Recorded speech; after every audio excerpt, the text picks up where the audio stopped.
I fooled them all. I am the master.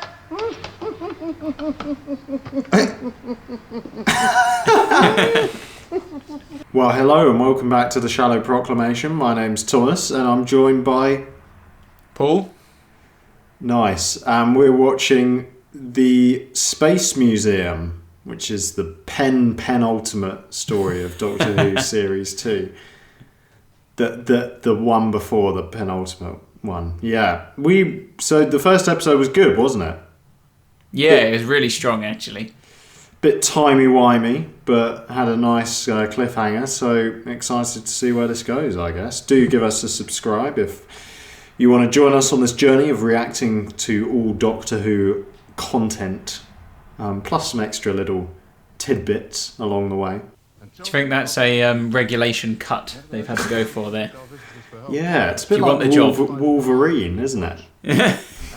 Yes! It's Jeremy Bulloch. Oh, I recognise that name. What's he been in? So Jeremy Bulloch has been in a number of Doctor Who's, so he appears in Doctor Who later on, but he's most well known for a role in Star Wars where you don't see his face. Huh. Any guesses? Quite a cult figure. Does he play an Ewok?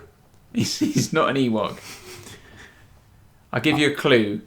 He was a character that barely did anything in the original trilogy, but yet became very popular. Oh, like Boba Fett or someone? Jango Fett? Yeah, he was Boba Fett. Boba Fett, wow. Yeah. That's incredible.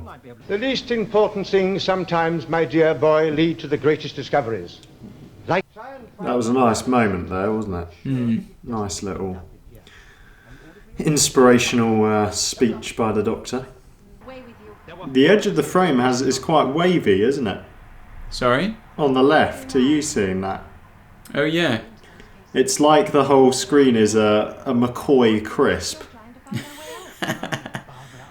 Sylvester McCoy. The real McCoy. We've definitely made that joke before, haven't we? Probably. And I'm sure we will again. My motto for humour on this channel is reduce, reuse, recycle. Well, repetition is a form of comedy.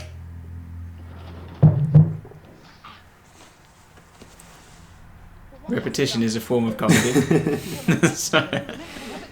Ask me what the key to comedy is, Paul. Thomas, what's the key Timing. to comedy? I fooled them all. I am the master.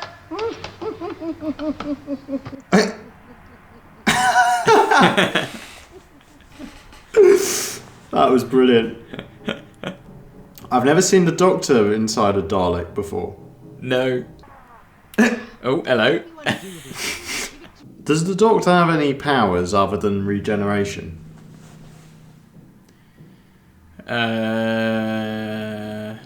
Flight.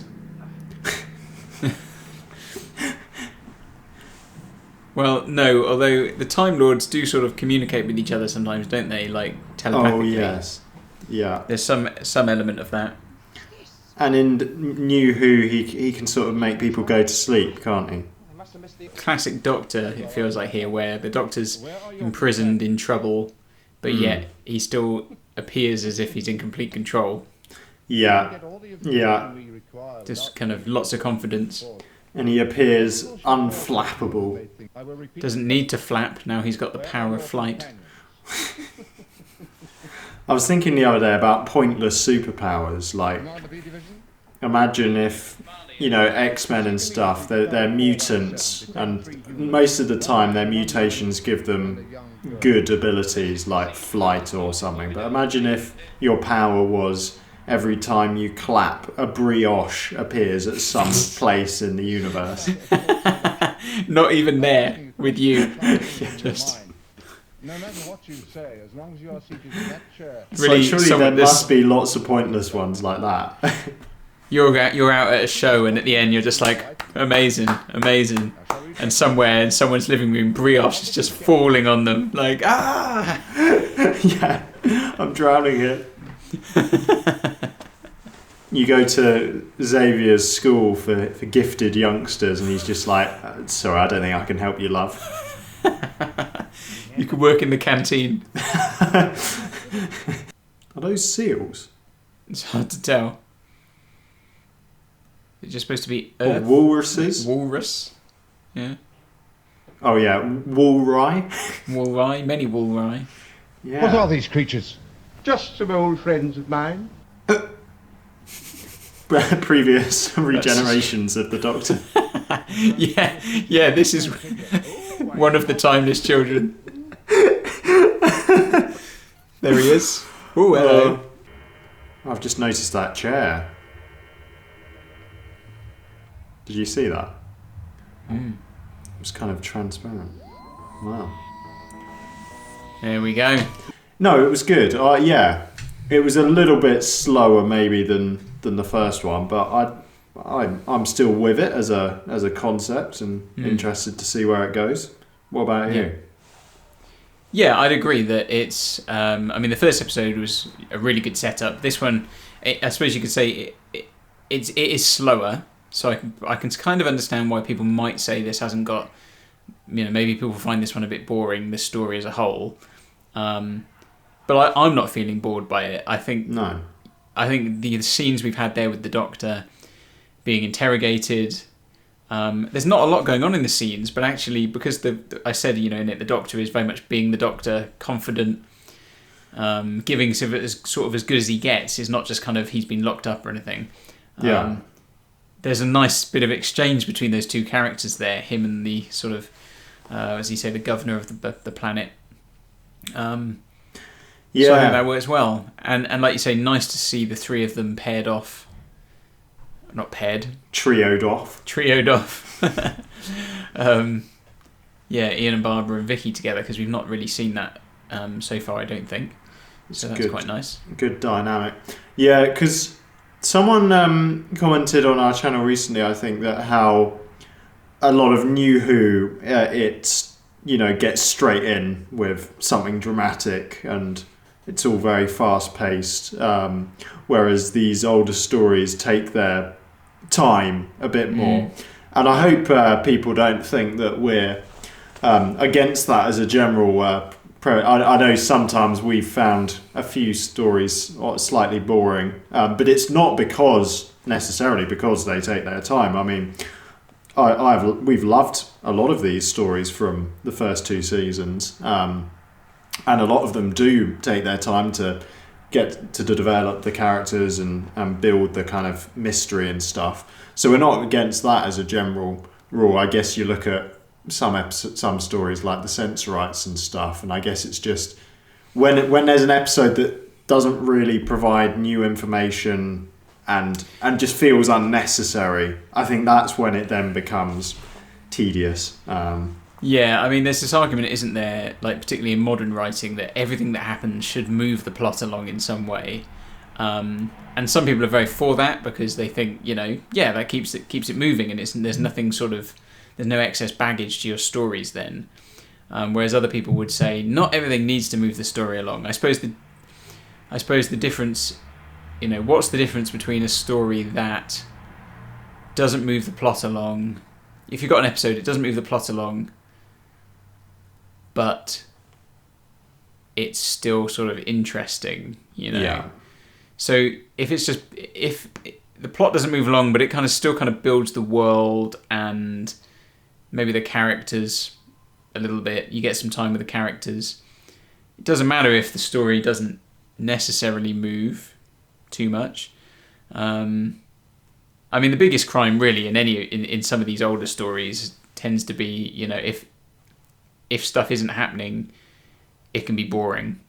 It can just be slow. So that's what the Sensorites was, It was a sort of tedious affair, which is quite deflating and it's quite hard to wade through. And I didn't feel any stakes really.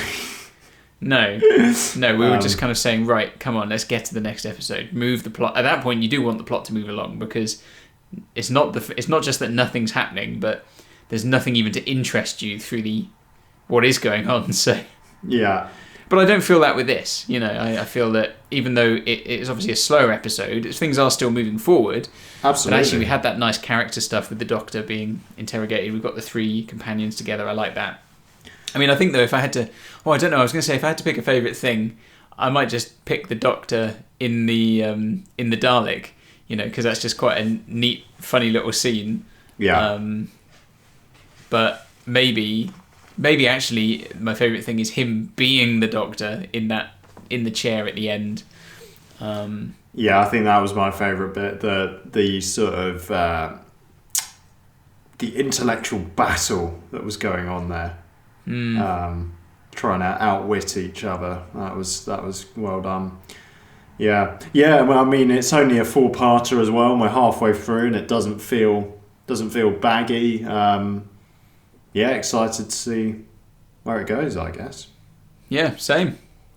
Great. Well, thanks for watching, guys. If you'd like to see where it goes or where our reaction goes, then do subscribe. It's probably the best way people can support the channel at the moment. Paul, would you say? Yeah. Or I can't think of any other ways. a hug and a kiss? No. Some brioche. Yeah, manifest some brioche. Clap us a brioche. What's that over there? Yeah. If you'd had some brioche, that would have been perfect. Do you not think that would be an interesting concept for a superhero film? Just like a really wet superpower. Like, when I clap, a brioche appears somewhere. Sort of coming to terms with that. But maybe you wouldn't. But you wouldn't necessarily know about it, would you? So you might be doing this the whole time, and like you watch lots of things, and you're very exuberant in your praise for things. You're always like, well done. Yeah. Well done. You watch a TV show and you enjoy it. So, like Americans, when they go to the cinema, they applaud at the end. Yeah. What's that about? So maybe they're just doing that the whole time, and then they just see reports on the news about like somewhere in India, like people have been killed by thousands of brioche that have swept through the streets, like flooded the town, and some Pacific island has been buried in. Yeah, people brioche. with gluten allergies have been wiped out. Like.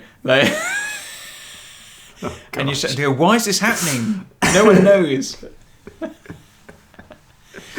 Well, I think we've come up with a Doctor Who episode right there. Copyright the Shallow Proclamation 2022.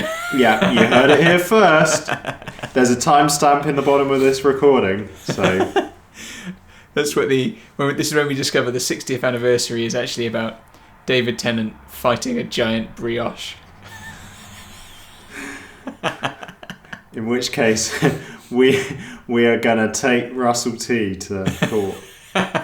Yeah. Oh dear. Well, anyway, on that note, it's probably good for us to say to love you and leave you, viewers. Honestly, we do really appreciate the people watching and leaving comments and stuff, and I feel like it's a really nice community. Yeah, it's building. It's great. Which feels quite rare on YouTube. You can go in your comment section and see lovely comments sharing some nice trivia, gently calling for me to remove my moustache. And then you get the occasional person who says, what a pair of arseholes, which is what we got a few weeks ago. But yeah, I've asked my dad not to comment anymore. Oh, well. Yeah, right. Third time lucky. Goodbye. Goodbye.